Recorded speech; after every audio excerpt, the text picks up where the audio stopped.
Assalamualaikum warahmatullahi wabarakatuh. Perkenalkan, nama saya Arin Mediantoro, kelas R2B, NPM 2023 155 00166. Di sini saya akan menjelaskan tentang sejarah kolonialisme di Asia Tenggara.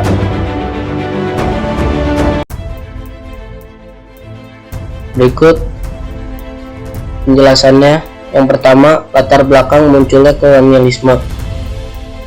Kolonialisme adalah sebuah paham untuk menguasai dan menjajah suatu wilayah tertentu atau memperluas wilayah kekuasaan. Kolonialisme mulai marak dilakukan oleh bangsa-bangsa barat sekitar abad ke-15 hingga abad ke-18. Lahirnya kolonialisme dilatar belakangi oleh beberapa hal yang terjadi di Eropa. Di antaranya banyaknya hal yang melatar belakangi lahirnya kolonialisme di Asia Tenggara. Yang melatar belakangi munculnya kolonialisme di wilayah Asia Tenggara oleh bangsa Eropa pada sekitar abad ke-15 hingga abad ke-18. Teori ini dikemukakan oleh J.P. Fowler pada tahun 2022. Teori yang membahas latar belakang munculnya kolonial dan imperialisme yang dilakukan oleh bangsa barat secara garis besar. Teori ini berbicara bahwa munculnya kolonial karena adanya faktor internal dari berbagai negara besar di Eropa yang pada akhirnya munculkan praktis imperial dan kolonial pada wilayah Asia Tenggara.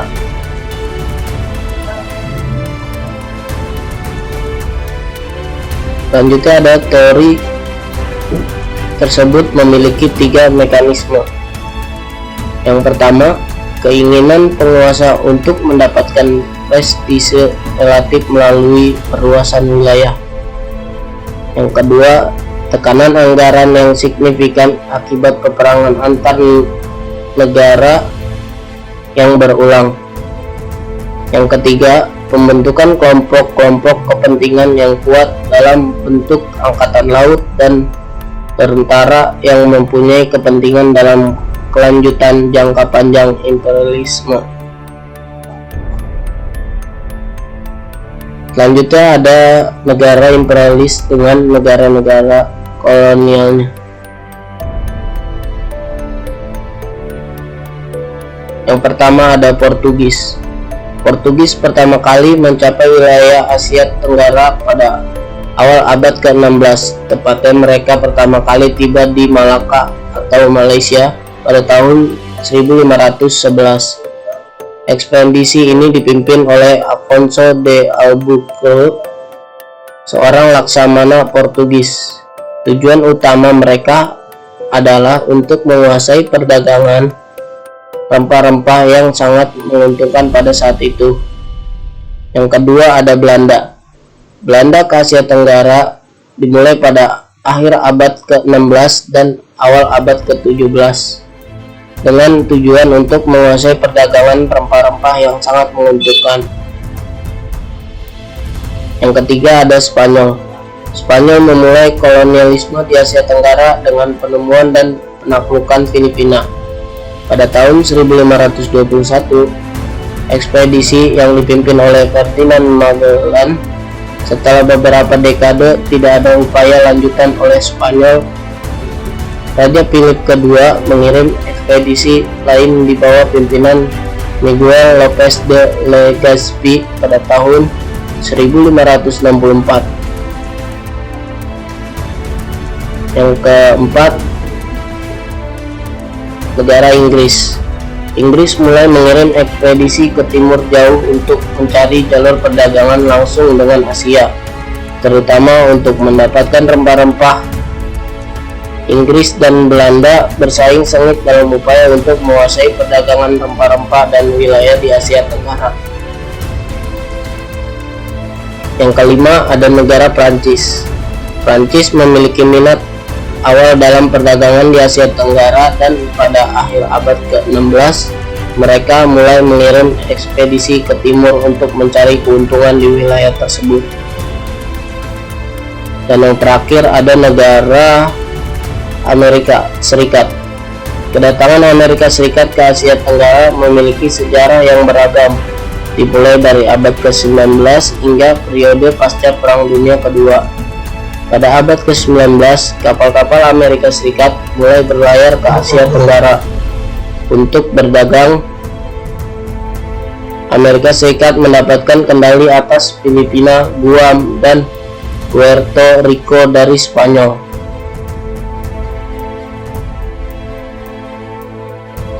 Selanjutnya menjelaskan dampak kolonialisme. Yang pertama ada eksploitasi ekonomi. Negara-negara koloni dipaksa menyediakan bahan baku dan hasil pertanian untuk Eropa, sementara industrialisasi dihambat. Yang kedua, perlawanan nasionalis.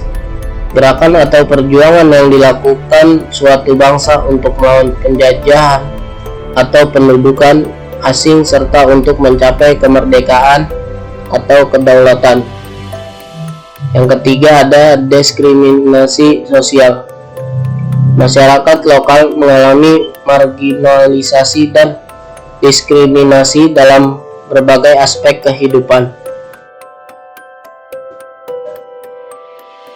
Kesimpulannya, kolonialisme sebuah paham untuk menguasai dan menjajah wilayah tertentu guna memperluas kekuasaan, mulai marak dilakukan oleh bangsa-bangsa barat sekitar abad ke-15 hingga abad ke-18. Teori yang dikemukakan oleh J. Fauger pada tahun 2022 menjelaskan bahwa kolonialisme di Asia Tenggara oleh bangsa Eropa pada masa ini dipengaruhi oleh faktor internal negara-negara besar di Eropa. 3 mekanisme utama yang memicu ekspansi kolonial meliputi keinginan penguasa untuk mendapatkan prestise relatif melalui perluasan wilayah, tekanan anggaran akibat peperangan antar negara, dan pembentukan kelompok-kelompok kepentingan yang kuat dalam bentuk angkatan laut dan tentara. Tekanan anggaran memotivasi penguasa mencari sumber pendapatan baru melalui kolonialisme yang awalnya menghasilkan arus masuk besar-besaran perak dan emas. Pembentukan kelompok kepentingan di militer dan angkatan laut yang mendorong ekspansi kekaisaran memastikan dukungan terhadap imperialisme demi relevansi dan legitimasi mereka. Sejarah kolonialisme bangsa Eropa di Asia Tenggara melibatkan beberapa negara utama, yaitu Portugis, Spanyol, Belanda, Inggris, Prancis, dan Amerika Serikat, masing-masing dengan wilayah jajahan yang berbeda. Terima kasih atas penjelasan yang saya sampaikan. Kurang lebihnya mohon maaf. Wabillahi taufiq wal hidayah. Wassalamualaikum warahmatullahi wabarakatuh.